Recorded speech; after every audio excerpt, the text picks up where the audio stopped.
sejahtera. Kembali lagi di Kipas Kisah Inspirasi Podcast Komsus Keuskupan Larantuka. Kipas hari ini menghadirkan tamu seorang seni rupa. Ini seniman ya. Ini seni rupa ya. Nama lengkapnya Stanley Tobitokan. Kami biasa memanggilnya Setan Lee. Ada Setan Lee-nya. Setan Art Ya, tapi kami Setan Lee. Stanley, apa kabar? baik, Sehat? alhamdulillah sehat. Oke. Stanley ini adalah seorang pelukis. Karya-karyanya ada di belakang ini dan masih banyak lagi karya-karyanya. Kita akan mengupas kisahnya. Kita akan berbincang-bincang kisahnya yang siapa tahu menjadi inspirasi bagi Anda, terutama bagi Anda yang memiliki genre yang sama sebagai seorang seniman. Bagaimana perjuangannya untuk menjadi seorang pelukis, kemudian bagaimana kisahnya juga menghadapi orang tua yang juga memiliki kekuatan yang juga sama seperti dia yang memiliki kekuatan seniman, tapi orang tua berkeinginan lain. Anak tidak boleh menjadi seniman, menjadi apa seperti yang diinginkan oleh orang tua. Kami akan kipas-kipas untuk Anda cerita inspirasi ini di Kisah Inspirasi. Stanley Tobitokan. Ya, Sejak kapan mulai menyadari atau mulai mengenal, oh saya ini bidang saya atau dunia saya ini di dunia seni? Sudah mulai mengenalnya sejak kapan tahu dan menyadari? sejak ketika saya masih di bangku SD ya. Itu saya sudah mulai menggambar. Sudah mulai menggambar. Kemudian Terus ketika masuk ke SMP, kalau tidak salah waktu kelas 2 kelas 2 SMP. itu saya sudah mulai dekorasi di setiap hajatan. Dekorasi. Jadi SMP sudah mulai ikut dekorasi. Ya. Kemudian ke SMA. SMA saya sudah mulai mandiri dengan hasil seni saya. Saya sudah bisa membantu orang tua untuk misalnya biaya kos-kosan waktu itu. Dengan hasil dekorasi. Karena dekorasi pada zaman itu kan tidak seperti yang sekarang. Sekarang kan lebih ke era digital. Kalau dulu kan kita lebih ke manual. Potong-potong kertas. Potong-potong kertas. Dan itu kreatifnya lebih nampak. Kita lebih asiknya di situ, lebih ke manual, sehingga dari hasil karya seni itulah saya sudah mulai mandiri waktu SMA. Oke, SMA ngekos gini di Kota Larantuka, jadi akhirnya. Tapi ketika mengikuti dekorasi ke beberapa hajatan, yang meninggalkan dunia pendidikan, meninggalkan bangku sekolah. Iya. Pastinya. Kadang seminggu tidak masuk sekolah 1 hari, tiap minggunya. Karena memang jobnya. Itu pengalaman yang saya ingat. Saya itu waktu SMA itu biasanya setiap hari Senin saya pasti tidak sekolah. Karena tiap hari Minggu hajatan, ke Adodara, ke Solor, ke Bata, Daratan Flores. Sehingga Sabtu berangkat, Minggu hajatan, paling Senin pulang, otomatis tidak sekolah. Kemudian orang tua melihat kamu lebih banyak tidak sekolahnya. Lebih banyak tidak sekolahnya, ya saya lebih banyak, karena saya sangat lebih asik di dunia seni waktu itu. Sudah menikmati sekali ya. Ya. Karena memang harapan saya bahwa setelah lulus SMA nanti, saya akan lanjutkan ke Institut Seni Indonesia di Yogyakarta sana. Sudah berpikir akan melanjutkan ke sana. Ya, di sana. Dan harapan saya cuma di situ. Akhirnya ketika lulus SMA langsung kuliah atau? Cuma harapan saya waktu itu menjadi tabu. Ketika orang tua tidak merestui, tidak mendukung. Orang tua menginginkan jurusan yang lain. Jadi orang tua waktu itu menginginkan jurusan apa yang harus jadi diambil? Orang tua waktu itu, tidak. Ketika lulus, karena orang tua tahu bahwa saya ini lebih mementingkan seni daripada sekolah, sehingga orang tua tidak menginginkan saya untuk lanjutkan ke perguruan tinggi. Oke, jadi akhirnya ya saya di rumah setahun di rumah kerja kebun begitu selama setahun. Oke. Sambil juga ikut dekor-dekor. Ya, itu pasti. Itu pasti. Selama setahun, akhirnya orang tua juga bosan. Wah, ngapain di sini? Ya mending kuliah saja. Akhirnya dengan syarat. Tapi dengan syarat tidak boleh ngambil seni. Gitu. Oke. Ambilnya? Yang diinginkan orang tua. Yang diinginkan orang tua waktu itu, saya harus kuliah dan ambil jurusan psikologi. Psikologi dan seni ya. Alasannya kenapa psikologi? Karena mengharapkan kita nantinya untuk jadi pegawai begitu. Kalau seni menurut mereka itu tidak menjanjikan. Tidak bisa jadi pegawai gitu. Tapi kenyataannya tetap jadi pegawai. Saya jadi pegawai. Walaupun kontrak gitu. Oke. Ini setelah 1 tahun nganggur, tidak sekolah, tidak kuliah. Tidak kuliah, terus akhirnya saya harus pergi saya kuliah. terpaksa ya. Mengikuti kemauan orang tua dengan mengambil psikologi di Jawa Timur, di Malang, di kampus Universitas Merdeka Malang. Oke. Akhirnya menjadi mahasiswa jurusan psikologi. Jurusan psikologi. Ya. Ya, saya menjalani semester pertama. Ya, saya juga merasa santai, merasa enteng, karena biasanya kan semester pertama kan mata kuliahnya masih mata kuliah umum. Iya. Jadi Pancasila, kewarganegaraan, bahasa Indonesia.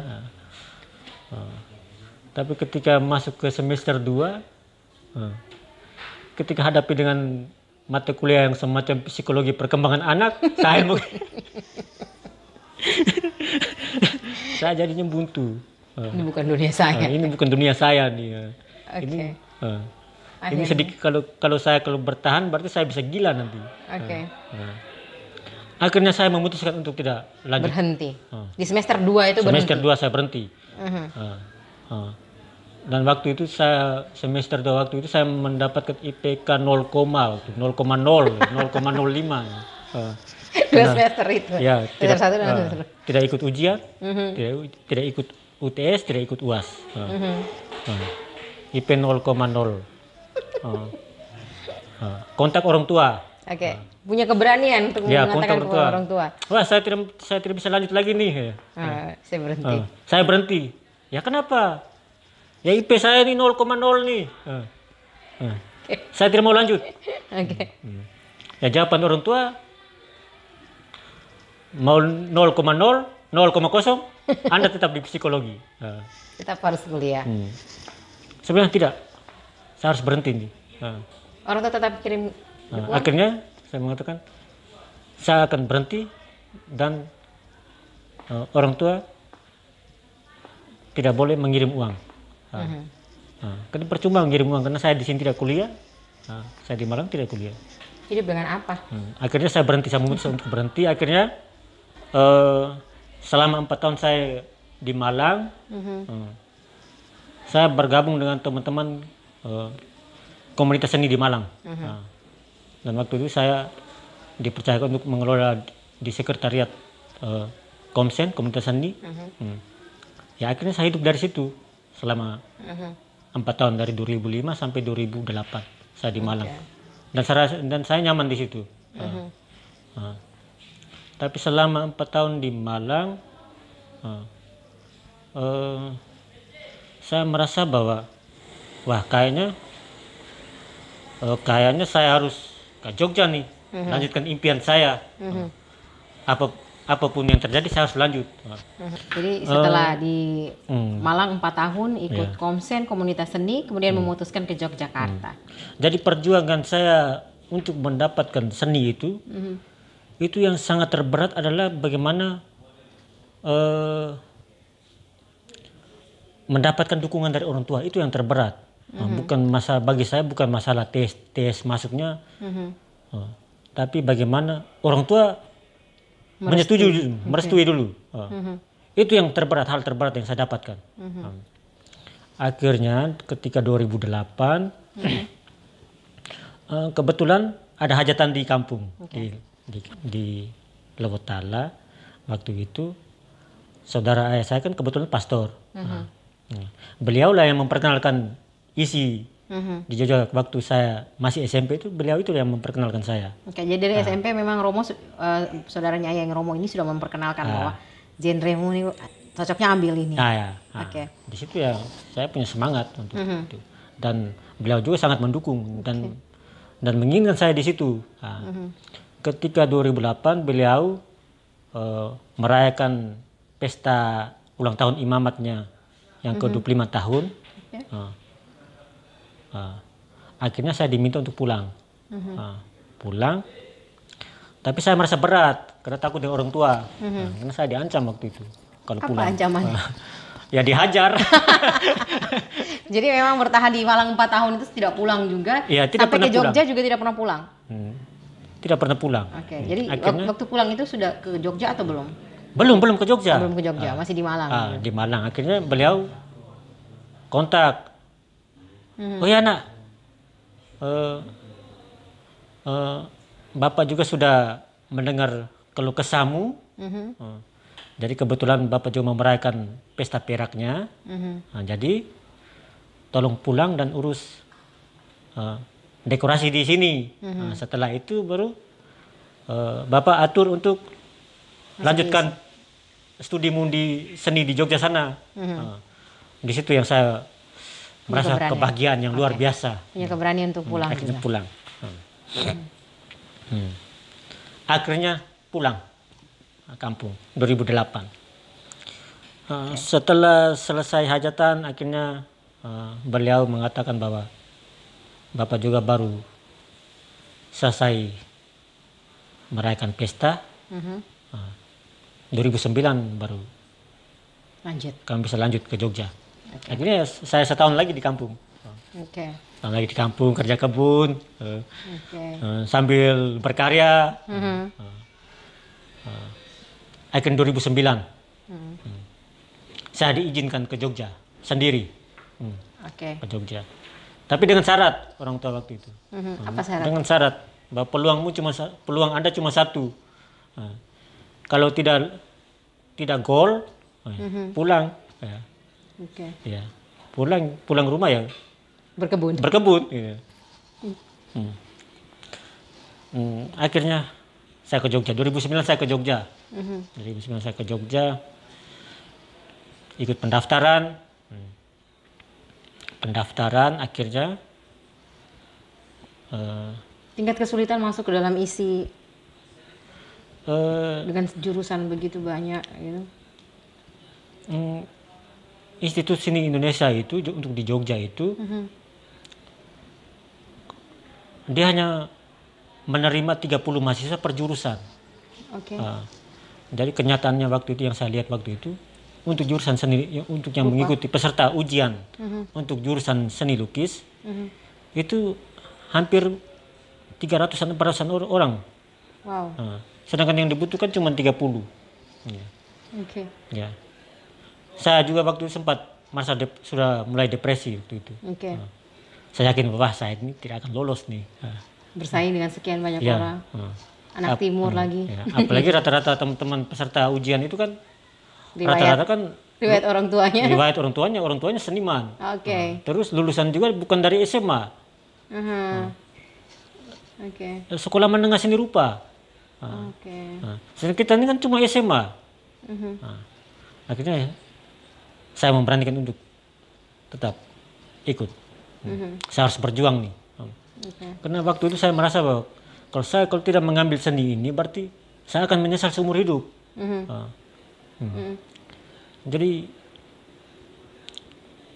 ketika saya merasa bahwa saya ini sudah tidak sanggup nih, akhirnya memberanikan diri, akhirnya ikut ujian.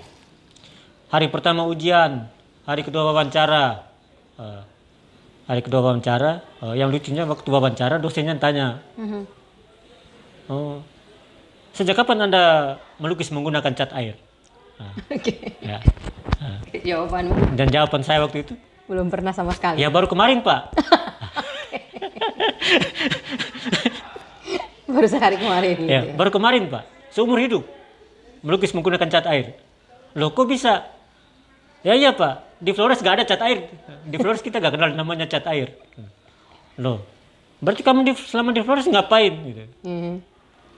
Ya. Kalau menggambar iya Pak, tapi melukis kayaknya baru kemarin. Apalagi menggunakan cat. Nah, itu baru pertama kemarin, waktu tes ujian. Ya sudahlah, nanti kita lihat karyamu dulu. Nah, akhirnya bla bla bla bla dan keluar. Nah. Lewat sebulan pada tanggal 21 Juni seingat saya itu, pada hari ulang tahun saya juga. Nah, akhirnya kita melihat hasil pengumuman, hasil tes. Ternyata saya masuk di nomor 21, urutan 21.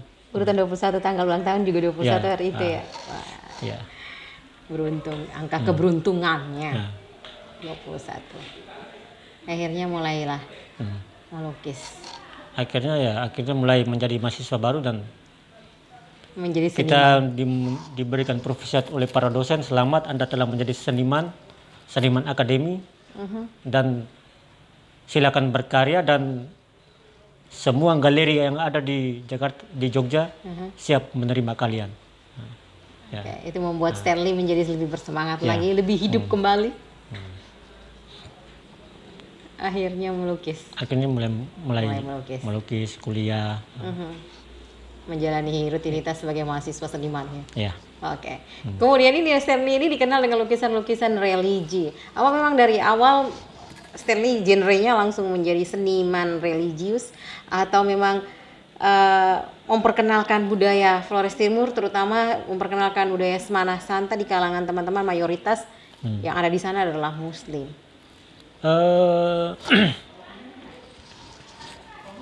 Karena memang saya ini kan baru pertama. Kita kan tidak mengenal namanya bahan cat lukisnya, kita tidak pernah kenal. Kanvasnya seperti apa juga kita belum tahu. Dan jadi waktu itu masih tahun pertama tuh saya hanya masih mencoba-coba sebenarnya. Masih mau belajar. Masih menggunakan. Padahal di taraf akademisnya untuk tahun pertama itu kita belum masuk di media kanvas. Kita masih pada media kering. Jadi gambar bentuk, sketsa, pensil warna. Tapi untuk masuk di taraf yang melukis misalnya menggunakan cat basah itu belum pernah. Belum di semester awal. Nah, itu belum di semester. Cuma karena saya ini baru, ya, saya langsung cobanya ke cat basahnya itu. ya, cat basah, langsung kanvas. Karena memang pada dasarnya Jiwanya seni itu adalah yang dibutuhkan adalah karakter sebenarnya. Karakter. Artinya karakter kita itu yang dibawa dari dalam sebuah lukisan. Jadi karakter kita itu yang harus orang kenal. Bukan masalah tekniknya. Yang pertama bagaimana kita bisa menunjukkan karakter kita dalam seni, dan pada tahun pertama saya belum mendapatkan karakter saya sebenarnya. Saya masih mencoba-coba kira-kira teknik apa yang pas untuk menjadi karakter saya. Akhirnya saya mendapatkan karakter saya dengan gaya pop. Walaupun saya tidak menyadari bahwa kalau itu yang saya garap adalah pop. Jadi belum ada belajar ke akademisnya, ilmunya belum sampai ke. Jadi ketika saya melukis, terus para senior melihat, wah, ternyata kamu nih gaya kamu pop ya. Lah terus saya, pop itu apa gitu? Saya kan tidak tahu. Ya, Mas, kamu tuh karakter kamu pop. Dari situ yang saya mulai belajar tentang pop art. Karena pop art itu dia lebih ke permainan warna yang berani. Sehingga dari semester pertama, dari tahun 2009, 2010, itu saya masih lebih ke realis, lebih ke teknik aliran realistis, natural, lebih ke figuratif. Dan seperti ini. Tema-tema saya itu lebih ke wanita. Objeknya masih lebih ke fashion. Jadi wanita-wanita yang seksi. Nah, itu yang saya lukiskan. Dengan gaya Pop realistis dengan pop. digabung. Walaupun dalam perjalanan secara teknik karya saya maksimal, cuma saya belum merasa nyaman dengan karya saya sendiri. Masih ada yang Belum pas nih. Akhirnya ketika tahun 2011 di suasana liburan pasca, ketika teman-teman ada yang berpulang, ada yang pulang kampung pulang gitu kampung. liburan. Saya kan tetap di Jogja, Tidak pulang. tidak pernah pulang. Akhirnya saya mengungkapkan kerinduan saya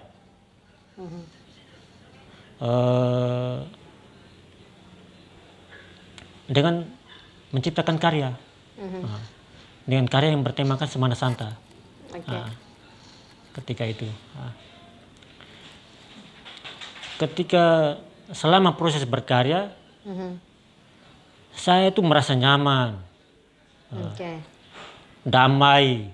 Mulai ada kepuasan. Terus saya merasa bahwa saya berkarya ini juga ini merupakan bagian dari doa juga. Dari suasananya itu berbeda dengan saya menciptakan karya-karya yang sebelumnya. Dari situlah saya menggali tentang Semana Santa. Menggali Semana Santa dan berpameran juga selama di Jogja saya berpameran dengan karya yang Semana Santa. Tidak pernah keluar dari itu. Tidak pernah keluar dari tema itu. Karena prinsip saya waktu itu ini bukan masalah finansialnya, tapi bagaimana saya bisa mempublikasikan budaya saya ke masyarakat Jogja di kalangan mayoritas Muslim. Apakah karya Semana Santa ini diterima enggak? Dan memang akhirnya karya saya selalu diterima. Diterima dengan baik dan selalu diundang untuk pameran. Bahkan pameran saya itu selalu dibuka oleh orang-orang besar. Seperti misalnya pernah saya mengikuti ajang pameran dengan bertema Indonesia Kreatif. Itu dibuka oleh Sri Sultan Hamengkubuwono ke-9. Terus pernah juga diundang untuk mengikuti pameran di Taman Siswa. Itu juga yang buka pameran kan itu Wakil Hukum dan HAM Bapak Edi Indrayana itu.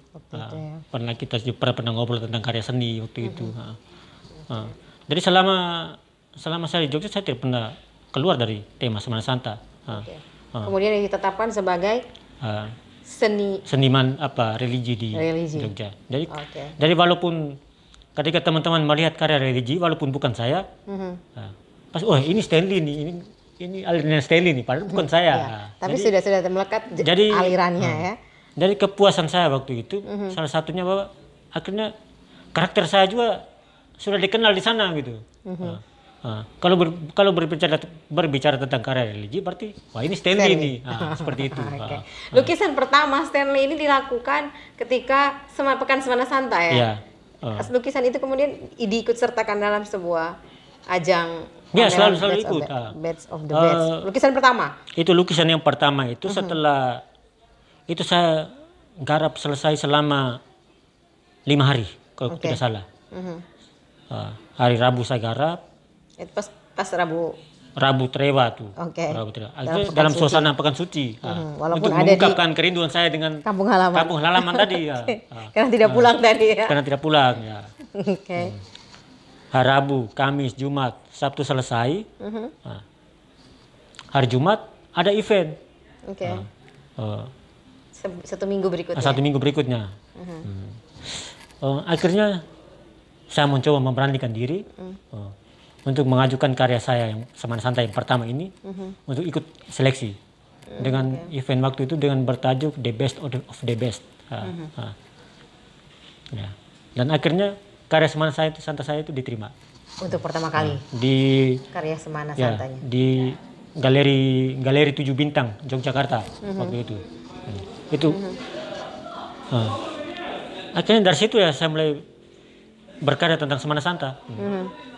Saya merasa bahwa berkarya Semana Santa itu adalah doa. Saya tidak peduli dengan hidup di kalangan dengan mayoritas Islam. Saya tidak peduli. Yang terpenting bahwa budaya saya diperkenalkan di Jogja. Oke. Itu. Akhirnya ketika tugas akhir, saya mengambil skripsi saya dengan tema ritual Semana Santa di Larantuga sebagai ide penciptaan seni lukis. Dan karya akhir dengan menciptakan 20 karya terbaru tentang Semana Santa. Dan dari 20 karya itu saya selesaikan hanya dalam 1 semester 6 bulan. Wow. Sambil kejar target juga nih. Sambil skripsi. Sambil skripsi, capek lukis. Nah, capek lukis. Jadi ketik sudah buntu lukis dulu, lukis ketik. Seperti itu. Karena biasanya teman-teman di sana itu biasanya kalau ketika mengambil tugas akhir, biasanya minta cuti dulu. Cuti 1 semester untuk membuat karya. Sedangkan dirimu melakukan dalam waktu bersamaan. Karena saya yakin bahwa Bunda Maria pasti ada waktu itu. Jadi biasanya teman-teman itu kalau skripsi, apalagi yang jurusan pencipta, kan biasanya kan kita ketika masuk semester ini kan ada dibagi jurusan lagi. Walaupun di seni lukis, tapi ada 2 jurusan lagi yang kita pilih, pencipta seni dengan pengkaji seni. Kalau pengkaji, tinggal mengkaji karya orang. Dia untuk prakteknya dia lepas, dia lebih ke teori. Sedangkan pencipta dia lanjut, semua praktek dia babat habis. Jadi waktu itu saya ambil pencipta. Saya rugi dong kalau ambil pengkaji, udah langgar laut, ambil pengkaji lagi gitu. Eman-eman ya. Jadi biasanya teman-teman yang pencipta seni itu biasanya ketika skripsi mereka cuti 1 semester dulu. Jadi selama 1 semester itu kan 6 bulan. 6 bulan. Kalau 6 bulan itu kalau dihitung-hitung, dia kalau ngejar target, berarti dia bisa menghasilkan 12 karya. 12 lukisan. Untuk 6 bulan. Akhirnya setelah 6 bulan, masuk lagi, on lagi. On untuk skripsi sambil kejar 4 karya tersisa. Dari waktu itu saya nekat. Melakukannya dalam waktu bersamaan. Saya melakukan semua dalam 1 semester, saya nekat. Dan hasilnya? Dan memang sesuai target. 1 semester selesaikan skripsi, langsung ujian. Langsung ujian. Dan biasanya peserta ujian, kalau karyanya diminta koleksi, itu otomatis sudah dapat nilai A.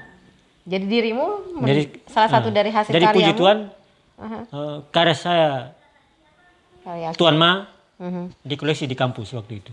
Minta 1 untuk jadi koleksi. Jadi sekarang salah satu lukisanmu ada di sana? Ada di sana. Ada di kampus isi. Wow. Dengan Bunda Maria, dengan gunung, Ile Mandiri, terus dengan kota-kota Larantukanya. Saya buat dengan teknik pointillis. Jadi pointillis itu adalah titik-titik yang menghasilkan figur.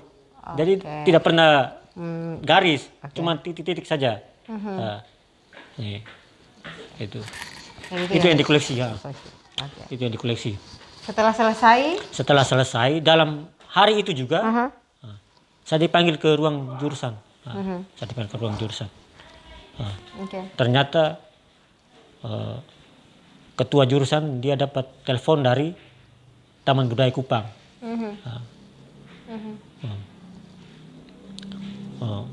Untuk meminta saya setelah selesai kembali ke Kupang untuk mengurus Taman Budaya Kupang. Ketika saya ditawarkan, saya belum siap begitu. Karena memang selama di Jogja ini kan saya kan tidak pernah pulang. Tidak pernah pulang. Karena dalam planning saya ketika ujian, ketika wisuda saya harus pulang. Pulang kampung. Pulang kampung dulu. Entah bekerja atau nganggur, yang penting pulang saya dulu. pulang dulu gitu. Akhirnya saya menolak dulu. Terus dosen bilang, terus Anda maunya seperti apa? mau tetap di Jogja atau pulang kampung. Kalau Anda tetap bertahan di Jogja, ya Anda jadi seniman. Ya. Kalau Anda pulang kampung, berarti satu-satunya tempat Anda ya di Dinas Pariwisata waktu itu. Dan saya lebih memilih Dinas Pariwisata daripada di Jogja atau di tempat lain. Akhirnya setelah itu memang impian saya cuma satu. Karena seniman di Flores Timur ini adalah kalau dibilang musiman, ya dibilang musiman lah di sini. Akhirnya ya saya jadikan seni ini bukan sebagai profesi. Jadi seni ini saya jadikan sebagai kepuasan batin, sebagai hobi, bukan sebagai profesi.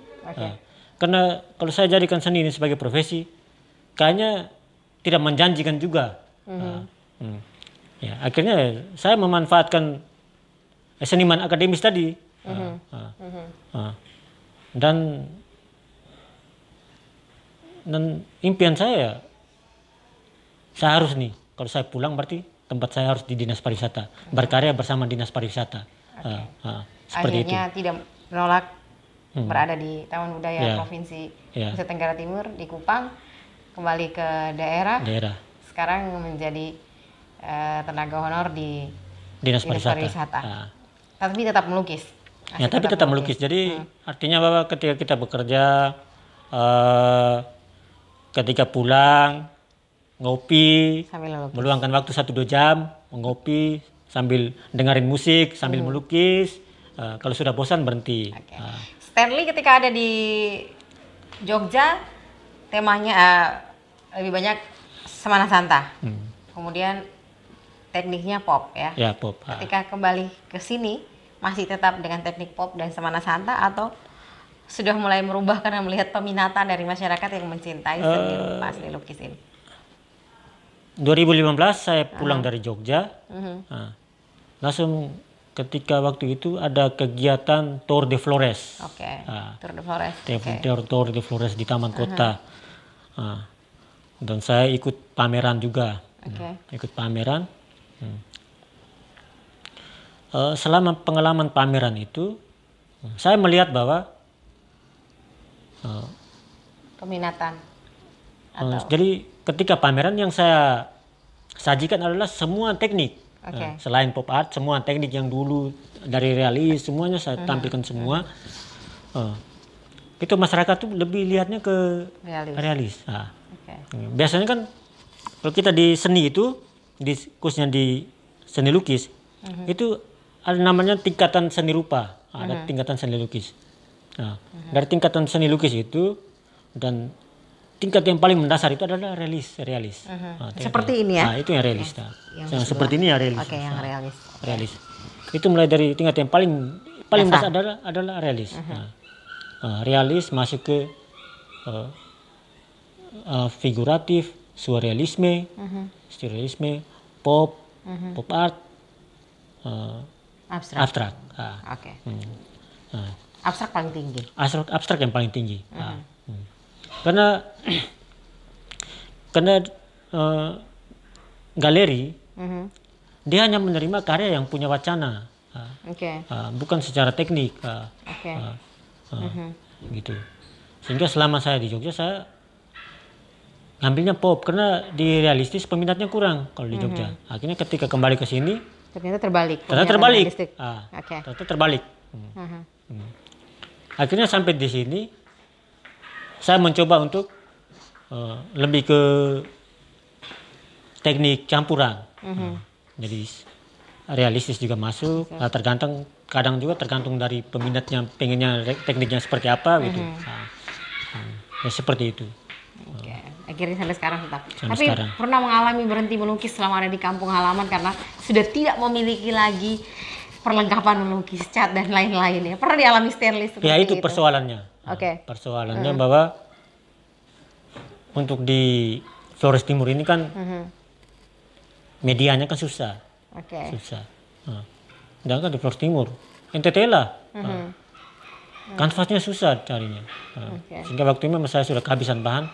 2018, 2017, 2018. Berhenti melukis Itu total. saya berhenti melukis total.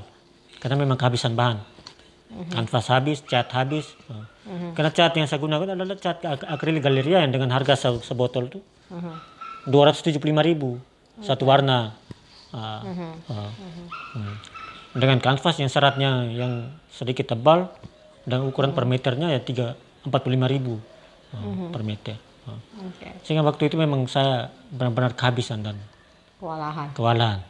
Karena akhirnya saya mencoba melukis dengan menggunakan bahan-bahan yang ada di lokal. Ternyata hasilnya tidak. Oke, tidak sebagus ketika ada di kanvas ya dengan Ya, cat-cat. memang tidak layak. Oke. Memang tidak layak. Tidak disebut itu sebagai hasil karya. Itu adalah produk gagal. Ada produk gagal. Iya. Oke.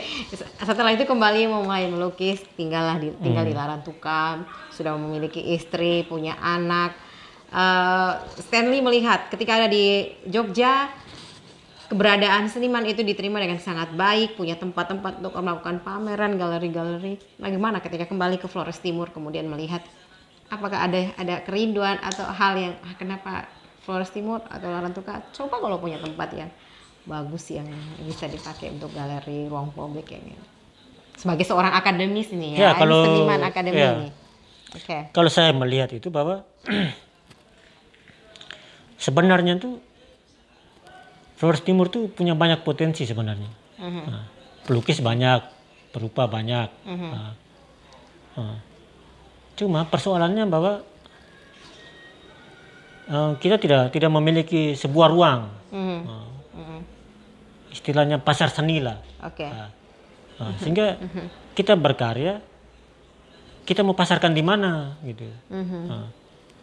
Tapi kalau saya yakin kalau seandainya kalau ke depan, misalnya kalau Flores Timur ini sudah memiliki ruang publik, misalnya seperti sebuah galeri khusus, konser hall, itu saya yakin dengan sendirinya para kreativitas Flores Timur ini akan muncul dengan sendiri. Saya yakin. Sekarang ini kan saya yakin bahwa teman-teman pada kebingungan ini karya kita ini mau pasarkan di mana? Atau mau taruh di mana? Mau disimpan di rumah? Jangan kan teman-teman yang kreatif. Saya saja sampai sekarang. Saya mau pasarkan di mana? Tapi punya keinginan tidak untuk melakukan pameran tunggal di Flores Timur? Jika karyanya sudah mencukupi ya standar ini pameran. ini yang sekarang yang saya sedang mengumpulkan karya, karena kalau untuk pameran tunggal itu standar karya itu minimal 30 karya. 30 karya ke atas tergantung ruangnya. Dan sekarang ini saya sedang mengumpulkan karya untuk memenuhi standar itu. Jadi selain menjalankan rutinitas saya kerja, sambil nyicil, melukis di rumah sambil nyicil. Dan saya akan setelah karya sudah memenuhi standar saya akan pameran tunggal. Karena itu impian saya. Pameran tunggal perdana di kampung halaman sendiri. Yeah. Oke. Tapi saya lihat beberapa lukisan Stanley juga sudah mulai berada di beberapa tempat di Flores Timur, kemudian menjadi properti video klip gitu ya. Itu masalahnya. Bagaimana saya mau pameran tunggal? Saya kan lagi nyicil. Saya kan lagi nyicil karya nih. Tidak lama ada yang datang membeli karya saya, mau tidak mau ya. Karena butuh kehidupan ya. Mau tidak mau harus lepas. Walaupun karya saya itu saya ibaratkan itu istri saya yang pertama gitu. Tapi mau bagaimana ya, saya harus lepas gitu. Jadi ini Stanley punya 3 orang anak. Ini kembali, Stanley kan pernah menjadi anak nih dari orang tua yang berkeinginan untuk anaknya menjadi psikologi. Tapi kalau seandainya besok-besok, salah satu dari anak Stanley, saya mau ikut genrenya papa nih. Oh jelas. Izinkan kan? Jelas saya izinkan, karena memang anak saya juga, saya memberi namanya juga Saraswati kok. Ikonnya isi Jogja, Dewi Saraswati. Jadi sekarang salah satu anaknya sudah mulai. Ya sudah mulai coret-coret ya. Saya lihat sudah mulai coret-coret. Ya coret-coret aja. Kadang kalau saya ngelukis ya. Dia juga ikut ngecat, cat badannya, kadang sampai cat ke mukanya, kadang sampai cat kucing-kucing di rumah. Stanley, sekarang sudah pulang, sudah menikah, punya anak sambil ngelukis, kerja jadi tenaga honorer bisa di dinas pariwisata. Bagaimana orang tua? Papa mama masih mengatakan Ya, orang tua ketika saya kembali. ketika saya masih di Jogja, ketika saya pameran, selama di Jogja itu dari tahun 2009 sampai 2015 tuh itu saya selalu mengikuti pameran tuh dalam setahun tuh hampir 3-4 kali. Oke. Selalu ikut pameran. Dan waktu itu tuh dan karya saya, nama saya tuh selalu liput di media cetak di Jogja. Oke. Saya waktu itu saya kan kebingungan loh, sampai saya pernah nanya ke teman-teman wartawan di Jogja, loh mas, kok bisa saya ya? Kan Jogja ini kan gudangnya seniman. Ya. Dan secara teknik mereka jauh lebih unggul daripada saya. Kenapa harus saya yang diliput itu? Dan kata mereka ya kami itu jenuh dengan budaya-budaya Jawa. Dengan hadirnya Mas Temi di Jogja ini, kami merasa ini adalah sesuatu yang baru. Begitu, seperti itu.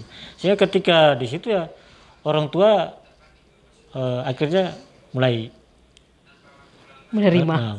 rasa simpati, mulai mendukung, mulai mengakui. Oh, baik, ini ikut saya ini gitu. Darah seninya dari papa atau dari mama gitu ya. Seperti itu. Oke. Sekarang ketika kembali ke sini? Ya, ketika kembali ke sini, ya, pada akhirnya ternyata ketika jadi seniman ya bisa jadi pegawai juga. Padahal dulu orang tua mengatakan ya seniman ya nggak bisa ngapa-ngapain gitu. Makan apa? Mau makan apa? Tapi ujung-ujungnya saya hidup dari seni. Sebelum saya mendapat pekerjaan yang tetap juga, saya hidup dari seni. Saya mau minta bocoran. Kalau seandainya lukisan sebesar ini berapa sih harganya, Stanley? Segini nih, apa yang di belakang lah yang ini berapa sih? Kalau ini nilainya? Kalau biasanya untuk standar galeri, misal standar galeri ketika pameran, itu standarnya tuh itu 5 juta. Oke. 5 juta. Cuma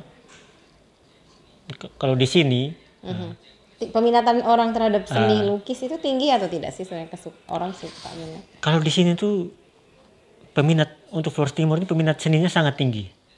Cuma pengennya yang gratis tuh. Stanley gambar saya dong, yang realis. Miliki seni yang tinggi ya.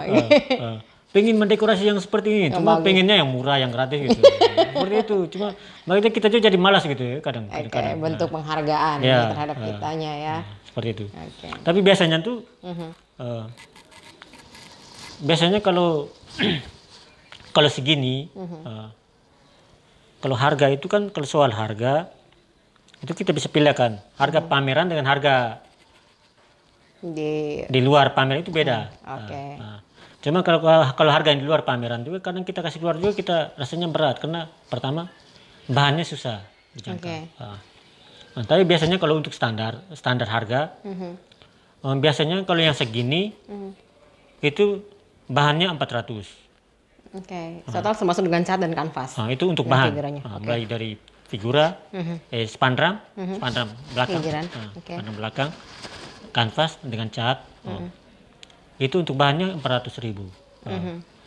Tambah dengan jasa 400.000. Ditambah dengan ide 200.000, jadi 1 juta. Untuk lukisan segini? Untuk lukisannya segini. Di luar dari pameran? Di luar dari pameran. Jadi kalau mau beli lukisan di luar pameran saja ya. Tapi biasanya di luar pameran itu juga kita lepasnya juga pikir-pikir gitu ya, tidak sembarangan gitu. Kepada siapa bentukannya ya. Nah, untuk 1 juta itu bukan karya yang imajinasi. Misalnya potret diri untuk ukuran segini. Biasanya potret diri yang seperti ini. Ini kan figuratif. Figuratif. Ini. Nah, itu kalau ini imajinatif. Kalau ini imajinasi, jadi imajinasi ya untuk pameran. Kalau macamnya figuratif kayak gini kan itu kan pesanan. Pesanan. Kalau ini 1 juta, kalau itu harga standarnya 700. 700, media 300. Jasa 300. 600. 600, 1 juta ide. Oke. Gitu. Sekarang Stanley sudah punya galeri sendiri di Waiplatin, air panas. Sedang Ya, lagi proses. mempersiapkan. Lagi proses untuk mempersiapkan untuk membuat galeri di objek wisata Waiplatin. Jadi untuk Anda yang sedang menyaksikan tayangan podcast ini, jika berkeinginan untuk melihat karya-karya Stanley, bisa langsung nanti ke air panas Waiplatin, objek wisata di sana. Salah satu pondok di sana itu miliknya Stanley sebagai galerinya Stanley. Oke. Ada hal yang mau disampaikan Stanley untuk yang menyaksikan podcast ini, untuk para seniman kah di Flores Timur, atau untuk orang tua yang pernah membuat Stanley atau anak-anak lain seperti Stanley? Ada pesan mau disampaikan? Atau kepada yang untuk pemerintah dan juga boleh, untuk gereja juga boleh, untuk melihat dunia ini adalah sesuatu yang menarik. Yang pertama untuk teman-teman yang mempunyai bakat di seni, khususnya di seni rupa, teruslah berkarya, teruslah menggali, mencari tahu, silakan belajar sendiri. Jangan pernah menyerah untuk berkarya. Itu aja. Untuk yang lain mungkin ada? Untuk yang lain ya nanti deh. Oke. Ya, nanti dulu. Baik, ini masih sesama teman-teman seniman. Terima kasih Stanley untuk kehadirannya di podcast Komses Keuskupan Larantuka. Kisah inspirasinya sangat menginspirasi untuk semua yang menyaksikannya. Terima kasih. Terus berkarya juga buat Stanley. Oke, amin. Kabar-kabari kami kalau memang harus melakukan pameran tunggalnya. Oke, siap. Biar kami juga bantu dalam hal apapun yang bisa kami bantu, Stanley ya. Oke, siap. Oke, jangan lupa untuk kunjungi galeri Stanley Art di objek wisata Waiplatin. Terima kasih untuk kehadirannya ya. Oke, sama-sama. Baik, untuk semua yang sudah menyaksikan Kipas Kisah Inspirasi hari ini bersama Stanley Tobitukan, Stanley Art, seorang seniman religius yang mengangkat tema lukisannya yaitu Semana Santa ketika berada di Jogja, setelah kembali ke Flores Timur, menggabungkan semuanya menjadi satu dan menghasilkan karya-karya yang luar biasa. Kisahnya juga sangat panjang perjalanannya untuk fokus pada passionnya, untuk tetap menggeluti bahwa saya harus tetap berada di jalur seni sebagai seniman akademis. Saya Sevi Belang, terima kasih, salam sejahtera.